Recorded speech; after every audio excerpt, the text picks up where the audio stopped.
Come on, open up. What's up? You studied the Hermetics at all? No. Ah, are you interested in? Yes. Have you heard about them at all? Sure. This thing? Please. Have you heard of a book called the Kybalion?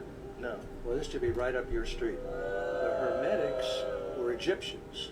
It's where the Freemasons came from, and the alchemists and the people in the Middle Ages who preserved, the culture when the Dark Ages came. And the Hermetics comes from Hermes Trismegistus, Hermes thrice great, who was supposedly the wisest man or avatar or god from the Egyptian period. And the Kybalion was their book. The Hermetics had like 7 principles. The first one is that you and I have no physical existence as entities. We exist entirely as thoughts in the mind of the All, or God.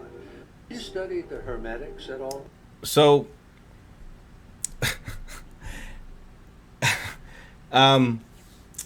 where to begin with this guy? Well, let's take it one piece at a time. Let's Are you interested in? Yeah. Have you heard rewatch about and them take at it all? one piece Sure at a thing. time. Please. Have you heard of a book called the Kybalion? No. Well, this should be right up your street. The Hermetics were Egyptians. It's with the Not correct. The Hermeticists, not the Hermetics. The Hermeticists were Greco-Egyptian. They were, for the most part, Greeks living in Egypt. And occasionally, there would be transferable back. And of course, there were Egyptians, yes.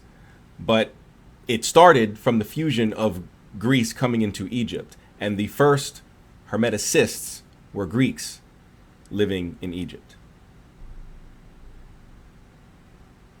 Oh. where the Freemasons came from, and the alchemists. And Yeah, that's not where the people in Freemasons Middle come from. Ages who preserved, the culture. And it's not where the alchemists come from, but alchemy is one of the 3 Hermetic arts, but it's not where they come from. When the Dark Ages came, and the Hermetics. That's from not true. The people who preserved Hermetic Hermes literature Trismegistus, Hermes was thrice the great, Arabs. who They was were the ones. supposedly the wisest man or avatar or. So Hermes Trismegistus was not a deity. He was not a god. Most scholars would agree that he was either the son or the grandson, human son or human grandson of Thoth. The lineage would have been Thoth, and then it would either be Hermes Trismegistus and then Tat, or it will be Thoth, Agathodaimon, Hermes Trismegistus, and then Tat. So he wasn't a god. That's a very... I just found out about Hermeticism yesterday, and I just found out about Hermes Trismegistus yesterday, that I think he's a god. He was not a god. He was a human. Not even really deified, right? Most Hermeticists that are practicing would view him as a prophet, more akin to human form Jesus or Muhammad or something along those lines.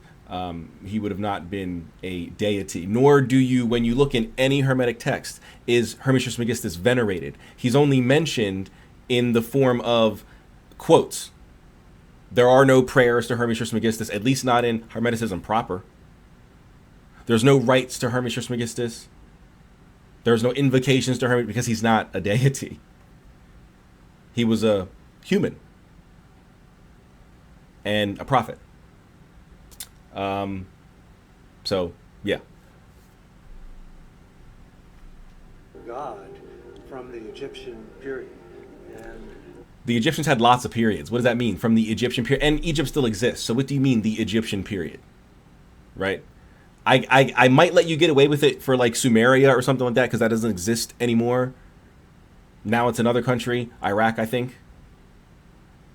But Egypt still exists. So what do you mean the Egyptian period? If you mean the dynasties, if you mean the kingdoms, there were 3 kingdoms, but there were multiple dynasties. Like a lot. So what do you mean the Egyptian period? You need to be clear. You can't just do that. You can't just say things, right? the Kybalion was their book. No, the Kybalion was not their book. The Kybalion was written in 1908. by William Walker Atkinson under his pseudonym The Three Initiates, which represent his other three pen names, Yogi Ramachakra, Magnus Incognito, and Theron Q. Dumont. That was not their book. Their book was the Corpus Hermeticum, the Book of Thoth. Not the Emerald Tablets of Thoth, the Book of Thoth. Their book was Asclepius. He's probably more of a god than Hermes Trismegistus. Their book was The Virgin of the World. Their book was The Divine Pymander. And numerous other books that we only have fragments of, so we don't have titles. We just call them Fragment 25, Oxford Fragment 15, Vienna Fragment 2. Those were their books. Also, it's thunderstorming here. And literally right before I got on, my internet conked out for like a second. So if I happen to disappear, I apologize. I'll try to come back ASAP. But yeah, I hear it out there. And but hopefully we won't get knocked out. But yeah, the Kybalion was not their book. Hermetics had like 7 principles. On the first, no, there were no 7 principles in Hermeticism. The Kybalion has 7 principles, but that's not Hermetic. There is no 7 principles in Hermeticism. There are no definite principles within the religion, mainly because it is fragmented. However,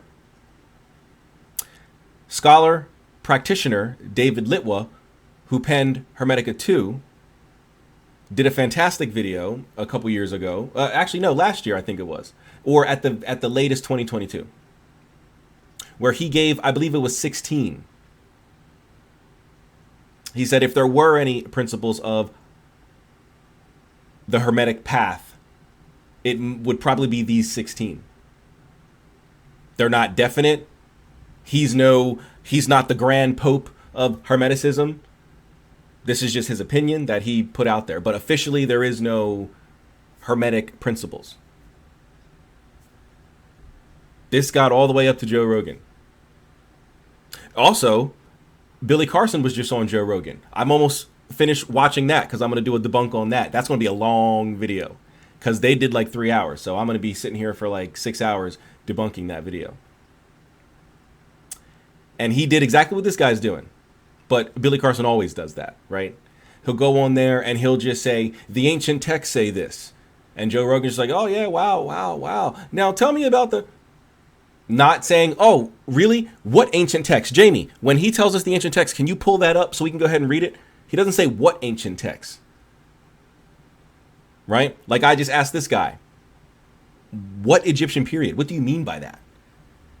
They still exist. So there is no Egyptian period. Do you mean the dynasties and the kingdoms? You need to say these things.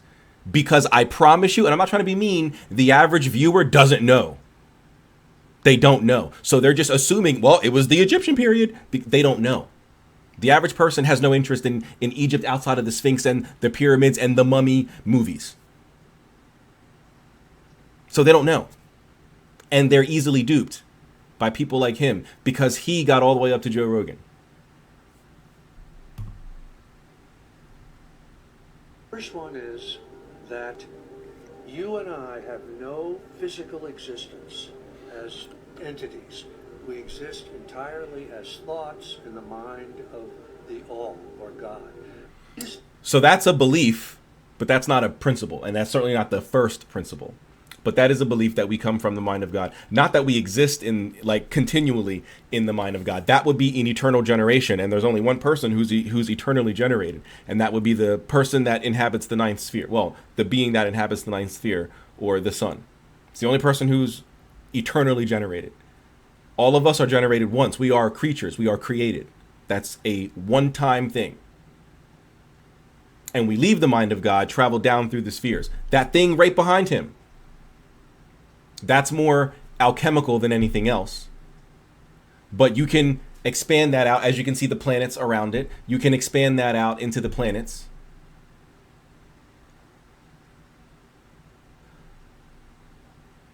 Interesting.